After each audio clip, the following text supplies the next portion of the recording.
नमस्कार विद्यार्थी मित्रांनो, स्वागत आहे तुमचं आजच्या नवीन व्हिडिओमध्ये। तर आज आपण 25 फेब्रुवारी 2025 च्या चालू घडामोडी पाहत आहोत। यामध्ये आपण एकूण खूप महत्त्वाचे काही 10 प्रश्न आणि त्यांची महत्त्वाची माहिती पाहण्याचा प्रयत्न केलेला आहे। आणि तुम्हाला जर या व्हिडिओची PDF हवी असेल तर व्हिडिओच्या डिस्क्रिप्शन बॉक्समध्ये आपल्या टेलिग्राम चॅनेलची लिंक आहे। तेथे तुम्हाला सर्व व्हिडिओच्या PDF अगदी फ्रीमध्ये मिळतील। तर मित्रांनो, थोडाही वेळ वाया न घालवता आपण या व्हिडिओला सुरुवात करूयात। तर या अगोदर आपण कालच्या चालू घडामोडी पाहूयात। तर कालचा पहिलाच प्रश्न होता, तर सर्वात वेगवान 200 एकदिवसीय विकेट्स पूर्ण करणारा भारतीय गोलंदाज कोण बनला आहे? तर मोहम्मद शमी बनला आहे। यानंतर एकदिवसीय क्रिकेटमध्ये सर्वात जलद 11,000 धावा करणारा दुसरा खेळाडू कोण बनला? तर रोहित शर्मा बनलेला आहे। यानंतर कालचा पुढील प्रश्न, अलीकडेच मुख्य आर्थिक सल्लागाराचा कार्यकाळ वाढवण्यामध्ये आला, तर त्यांचे नाव काय आहे? तर व्ही अनंत नागेश्वरन असे नाव आहे। यानंतर SBI कार्डचे MD आणि CEO म्हणून नुकतीच कोणाची नियुक्ती करण्यात आली? तर सलीला पांडे यांची नियुक्ती करण्यात आलेली आहे। यानंतर ब्रिक्स समिट 2025 कोणता देश आयोजित करेल? तर ब्राझील हा देश। यानंतर भारत आणि कोणत्या देशाने लिथियमच्या शोध आणि खाणकाम संदर्भात सामंजस्य करार केलेला आहे? तर अर्जेंटिना। यानंतर जागतिक सामाजिक न्याय दिन 2025 कधी साजरा केला जातो? तर 20 फेब्रुवारी रोजी। यानंतर मेट्रो व्हायडक्टवरील भारतातील पहिल्या द्विदिशात्मक सौर प्रकल्पाचे उद्घाटन कोणी केले? तर मनोहरलाल खट्टर यांनी केलेले आहे। यानंतर कालचा पुढील प्रश्न, तर फेब्रुवारी 2025 मध्ये सौल लीडरशिप कॉन्क्लेव्हच्या पहिल्या आवृत्तीचे उद्घाटन कोणी केले? तर नरेंद्र मोदीजी यांनी। यानंतर कालचा शेवटचा प्रश्न, तर अलीकडेच कोणत्या कंपनीने मेजराना 1 चिप लॉन्च केली आहे? तर मायक्रोसॉफ्ट या कंपनीने। तर यानंतर विद्यार्थी मित्रांनो, आपण आजच्या चालू घडामोडी पाहून घेऊयात। आणि आजचा आपला पहिलाच प्रश्न असणार आहे, चर्चेमध्ये असलेले मणिकरण तीर्थक्षेत्र कोणत्या राज्यामध्ये आहे? तर ऑप्शन ए हिमाचल प्रदेश या राज्यामध्ये आहे। कोणत्या? तर हिमाचल प्रदेश या। तर याविषयी आपण महत्त्वाची माहिती देखील पाहूयात। तर फेब्रुवारी 2025 मध्ये गरम आंघोळीच्या सुविधेसाठी मणिकरण ते कासोल पर्यंत पाणी हस्तांतरित करण्याच्या प्रस्तावामुळे स्थानिकांमध्ये विरोध झालेला आहे। तर मणिकरण हे हिमाचल प्रदेशातील एक लहान शहर आहे, जे गरम पाण्याचे झरे आणि धार्मिक महत्त्व यासाठी ओळखले जाते। यानंतर हे पार्वती नदीच्या काठावर पार्वती खोऱ्यात 1829 मीटर उंचीवर वसलेले दिसून येत आहे। यानंतर हे शहर नैसर्गिक गरम पाण्याच्या झऱ्यांसाठी प्रसिद्ध आहे, ज्यामध्ये बरे करण्याचे गुणधर्म आहेत। असे मानले जाते की पाणी संधिवातांसाठी फायदेशीर आहे। ठीक आहे, लक्षात ठेवा। यानंतर मित्रांनो, हिमाचल प्रदेश विषयी शॉर्ट मध्ये महत्त्वाची माहिती, राजधानी आहे शिमला व धर्मशाळा। सध्याचे मुख्यमंत्री सुखविंदर सिंग सुखू आणि सध्याचे राज्यपाल आहेत शिव प्रताप शुक्ला। यानंतर पुढील प्रश्न पाहूयात आपण। तर 12 मार्च 2025 रोजी मॉरिशस राष्ट्रीय दिन समारंभाला प्रमुख पाहुणे म्हणून कोण उपस्थित राहणार? तर याचे योग्य उत्तर आहे ऑप्शन सी नरेंद्र मोदी। कोण? तर नरेंद्र मोदी। तर याविषयी आपण महत्त्वाची माहिती पाहूयात। तर 12 मार्च 2025 रोजी पंतप्रधान नरेंद्र मोदी मॉरिशसच्या राष्ट्रीय दिनाच्या समारंभाला प्रमुख पाहुणे म्हणून उपस्थित राहणार आहे। तर मॉरिशस 1968 मध्ये ब्रिटिश राजवटीपासून स्वातंत्र्य मिळाल्याबद्दल दरवर्षी 12 मार्च रोजी आपला राष्ट्रीय दिवस साजरा करत असतो। यानंतर विद्यार्थी मित्रांनो, तर राष्ट्रपती द्रौपदी मुर्मू यांनी गेल्या वर्षी मॉरिशसच्या राष्ट्रीय दिनाच्या सोहळ्याला प्रमुख पाहुणे म्हणून हजेरी लावली होती, हेही लक्षात ठेवा। आणि मॉरिशस विषयी देखील आपण शॉर्टमध्ये महत्त्वाची माहिती पाहूयात। तर मॉरिशस हा हिंदी महासागरातील एक द्वीप समूह आहे, जो आफ्रिकेच्या पूर्व किनाऱ्याजवळ आहे आणि हा आफ्रिकन देश आहे, हेही लक्षात ठेवा। आणि देशातील सुमारे 2/3 लोकसंख्या भारतीय वंशाची आहे आणि ब्रिटिशांनी त्यांना ऊसाच्या शेतात काम करण्यासाठी मॉरिशसमध्ये आणले होते. यानंतर मित्रांनो तर मॉरिशसची जवळपास निम्मी लोकसंख्या ही हिंदू आहे. ठीक आहे. यानंतर मॉरिशसची राजधानी आहे पोर्ट लुईस, चलन आहे मॉरिशस रुपया आणि सध्याचे पंतप्रधान आहेत नवीन राम गुलाम.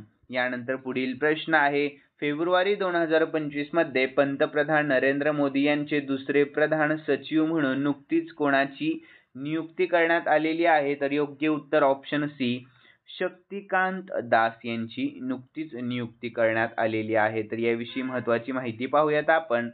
तर केंद्र सरकारने निवृत्त IAS अधिकारी आणि भारतीय रिझर्व्ह बँकेचे माजी गव्हर्नर शक्तिकांत दास यांची पंतप्रधान नरेंद्र मोदी यांचे नुकतेच प्रधान सचिव 2 म्हणून नियुक्ती केलेली आहे. तर ते प्रधान सचिव 1 PK मिश्रा यांच्याशी जवळून काम करतील. यानंतर ते कदाचित पहिले प्रधान सचिव आहेत ज्यांना वित्तीय आणि आर्थिक दोन्ही धोरणांचा अनुभव असणार आहे. यानंतर मित्रांनो पुढील प्रश्न आहे, तर नीती आयोगाच्या CEOचा कार्यकाळ 1 वर्षांसाठी वाढवण्यात आलेला आहे. तर त्यांचे नाव काय आहे? तर योग्य उत्तर ऑप्शन ए, BVR सुब्रमण्यम असे नाव आहे. काय आहे? BVR सुब्रमण्यम. ठीक आहे. तर याविषयी आपण महत्त्वाची माहिती देखील पाहूयात या ठिकाणी. तर केंद्र सरकारने नीती आयोगाचे मुख्य कार्यकारी अधिकारी म्हणजे CEO BVR सुब्रमण्यम यांचा कार्यकाळ 1 वर्षाने वाढवण्याचा निर्णय घेतलेला आहे. तर महत्त्वाची टिप काय आहे? तर BVR सुब्रमण्यम यांची फेब्रुवारी 2023 मध्ये 2 वर्षांसाठी नीती आयोगाचे CEO म्हणून नियुक्ती करण्यात आलेली होती. यानंतर मित्रांनो नीती आयोगाविषयी शॉर्टमध्ये महत्त्वाची माहिती पाहूयात. तर नीती आयोगाची स्थापना 1 जानेवारी 2015 मध्ये करण्यात आली. मुख्यालय आहे नवी दिल्लीमध्ये आणि सध्याचे अध्यक्ष आहेत नरेंद्र मोदी आणि उपाध्यक्ष आहेत सुमन के बेरी आणि CEO कोण आहेत? तर BVR सुब्रमण्यम. ठीक आहे मित्रांनो. यानंतर पुढील प्रश्न आहे, तर पायलटसाठी इलेक्ट्रॉनिक पर्सनल लायसन्स म्हणजे EPL लॉन्च करणारा चीन नंतर जगातील दुसरा देश कोणता बनला आहे? तर योग्य उत्तर ऑप्शन डी, आपला भारत देश बनला आहे. कोणता? तर भारत देश. आणि पहिला देश कोणता आहे? तर चीन हा देश आहे. ठीक आहे मित्रांनो. तर याविषयी महत्त्वाची माहिती पाहूया. तर वैमानिकांसाठी इलेक्ट्रॉनिक वैयक्तिक परवाना EPL लागू करणारा भारत हा चीन नंतर दुसरा देश ठरला आहे. तर केंद्रीय नागरी विमान वाहतूक मंत्री के राममोहन नायडू यांनी फेब्रुवारी 2025 रोजी उडान भवन नवी दिल्ली येथे EPL लॉन्च केले आणि इलेक्ट्रॉनिक वैयक्तिक परवाना म्हणजे EPL हा डिजिटल इंडिया उपक्रमाचा एक भाग आहे आणि व्यवसाय करणे सुलभ करणे हे त्याचे उद्दिष्ट आहे. यानंतर मित्रांनो हे सध्याच्या स्मार्ट कार्डच्या जागी डिजिटल परवान्यासह नागरी उड्डाणाच्या गव्हर्नन्स म्हणजे GCA मोबाईल ॲपद्वारे प्रवेश योग्य आहे. ठीक आहे, लक्षात ठेवा. यानंतर पुढील प्रश्न, तर आर्थिक डेटामध्ये प्रवेश देण्यासाठी कोणत्या बँकेने RBI डाटा ॲप लॉन्च केला आहे? तर याचे योग्य उत्तर आहे ऑप्शन डी, RBI या बँकेने. कोणत्या? तर RBI म्हणजेच रिझर्व्ह बँक ऑफ इंडिया. तर याविषयी महत्त्वाची माहिती पाहूया. तर RBIने भारतीय अर्थव्यवस्थेशी संबंधित 11,000 पेक्षा जास्त वेगवेगळ्या आर्थिक डेटामध्ये प्रवेश प्रदान करण्यासाठी RBI डाटा हे मोबाईल ॲप्लिकेशन लॉन्च केलेले आहे. तर या ॲपद्वारे वापरकर्ते आलेख चार्टमधील टाइम सिरीज डेटा पाहू शकतील आणि विश्लेषणासाठी डेटा डाउनलोड देखील करू शकतील. तर मित्रांनो RBIचा लॉंग फॉर्म आहे रिझर्व्ह बँक ऑफ इंडिया आणि मुख्यालय कोठे आहे? तर मुंबई महाराष्ट्रामध्ये RBIचे मुख्यालय आहे आणि स्थापना झाली 1 एप्रिल 1935 मध्ये आणि गव्हर्नर कोण आहे? तर संजय मल्होत्रा. कोण आहेत सध्याचे गव्हर्नर? संजय मल्होत्रा. ठीक आहे, लक्षात ठेवा मित्रांनो, खूप महत्त्वाची माहिती असते. यानंतर पुढील प्रश्न, तर कोणत्या IITने फेब्रुवारी 2025 मध्ये आशियातील पहिली जागतिक व्हायपरलूप स्पर्धा आयोजित केली आहे? तर याचे योग्य उत्तर आहे ऑप्शन ए, IIT मद्रास या. कोणत्या? तर IIT मद्रासने. तर याविषयी महत्त्वाची माहिती पाहूया शॉर्टमध्ये. तर IIT मद्रासने 21 ते 25 फेब्रुवारी 2025 दरम्यान आशियातील पहिली जागतिक हायपरलूप स्पर्धा आयोजित केलेली आहे. तर यानंतर पुढील प्रश्न आहे, तर आंतरराष्ट्रीय मातृभाषा दिवस 2025 कधी साजरा केला जातो? तर याचे योग्य उत्तर आहे ऑप्शन सी 21 फेब्रुवारी रोजी साजरा केला जातो. तर याविषयी महत्त्वाची माहिती पाहूयात. तर आंतरराष्ट्रीय मातृभाषा दिवस दरवर्षी 21 फेब्रुवारी रोजी साजरा केला जातो. तर हा दिवस भाषिक आणि सांस्कृतिक विविधतेच्या महत्त्वाची आठवण करून देतो आणि जगभरातील लुप्त होत चाललेल्या भाषांचे संरक्षण करण्याच्या गरजेवर भर देत असतो. यानंतर मित्रांनो, फेब्रुवारी महिन्यातील महत्त्वाचे दिवस आपण या ठिकाणी पाहून घेऊया. तर जागतिक पाणथळ दिवस 2 फेब्रुवारी रोजी साजरा करण्यात आला. जागतिक कर्करोग दिवस 4 फेब्रुवारी रोजी. स्त्री जनेंद्रियांच्या विकृतीसाठी शून्य सहिष्णुता आंतरराष्ट्रीय दिवस 6 फेब्रुवारी रोजी. जागतिक आंतरधर्मीय सौहार्द सप्ताह 1 ते 7 फेब्रुवारी दरम्यान साजरा करण्यात आला. जागतिक कडधान्य दिवस 10 फेब्रुवारी रोजी आणि आंतरराष्ट्रीय एपिलेप्सी दिवस 10 फेब्रुवारी रोजी. विज्ञानातील महिला आणि मुलींचा आंतरराष्ट्रीय दिवस 11 फेब्रुवारी रोजी आणि राष्ट्रीय जंतनाशक दिवस 10 फेब्रुवारी रोजी आणि जागतिक युनानी दिवस देखील 11 फेब्रुवारी रोजी साजरा करण्यात आला. यानंतर जागतिक रेडिओ दिवस 13 फेब्रुवारी रोजी आणि जागतिक पंगोलिन दिवस 15 फेब्रुवारी रोजी साजरा करण्यात आला आणि दरवर्षी फेब्रुवारीच्या 3ऱ्या शनिवारी हा जागतिक पंगोलिन दिवस साजरा केला जातो. आणि जागतिक पर्यटन लवचिकता दिवस 2025 17 फेब्रुवारी रोजी साजरा करण्यात आला आणि आंतरराष्ट्रीय बाल कर्करोग दिवस 15 फेब्रुवारी रोजी आणि छत्रपती शिवाजी महाराज यांची जयंती 19 फेब्रुवारी रोजी साजरा करण्यात आलेली आहे. यानंतर मित्रांनो, तर आंतरराष्ट्रीय मातृभाषा दिवस 21 फेब्रुवारी रोजी साजरा करण्यात आला. यानंतर पुढील प्रश्न, तर कोणत्या राज्याने जगातील पहिला AI सक्षम नेत्ररोग तपासणी कार्यक्रम नयनमृत 2.0 सुरू केला आहे? तर याचे योग्य उत्तर आहे ऑप्शन डी केरळ. या कोणत्या? तर केरळ या. तर याविषयी आपण महत्त्वाची माहिती पाहूयात. तर केरळने जगातील पहिला AI संचलित क्रॉनिक नेत्ररोग स्क्रीनिंग कार्यक्रम नयनमृत 2.0 लॉन्च केला आहे. तर हा उपक्रम आर्टिफिशियल इंटेलिजन्स म्हणजे AI चा वापर लवकर ओळख वाढवण्यासाठी आणि डोळ्यांच्या आजाराची तपासणी सुव्यवस्थित करण्यासाठी करतो.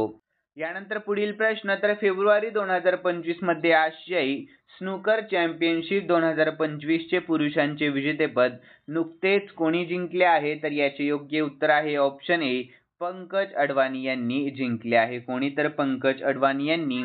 तर याविषयी आपण महत्त्वाची माहिती पाहूया शॉर्टमध्ये. तर भारताचा अव्वल क्यूइस्ट पंकज अडवाणीने इराणच्या अमीर सरकोशचा पराभव करून आशियाई स्नूकर चॅम्पियनशिप 2025 पुरुषांचे विजेतेपद जिंकले आहे. तर आशियाई स्नूकर आणि बिलियर्ड स्पर्धांमध्ये खेळाच्या विविध फॉर्मॅटमध्ये पंकज अडवाणीचे हे 14वे विजेतेपद ठरले आहे. यानंतर मित्रांनो, आज आपण एक प्रश्न एक्स्ट्रा घेतलेला आहे. 11वा प्रश्न आहे. लक्ष द्या प्रश्नाकडे, महत्त्वाचा प्रश्न आहे. तर कोणत्या भारतीय जीवशास्त्रज्ञ आणि वन्यजीव संरक्षकाला टाइम मासिकाने वुमन ऑफ द इयर पुरस्कारासाठी नामांकित केले आहे? तर याचे योग्य उत्तर आहे ऑप्शन बी पूर्णिमा देवी बर्मन यांना. कोणाला? पूर्णिमा देवी बर्मन यांना. ठीक आहे.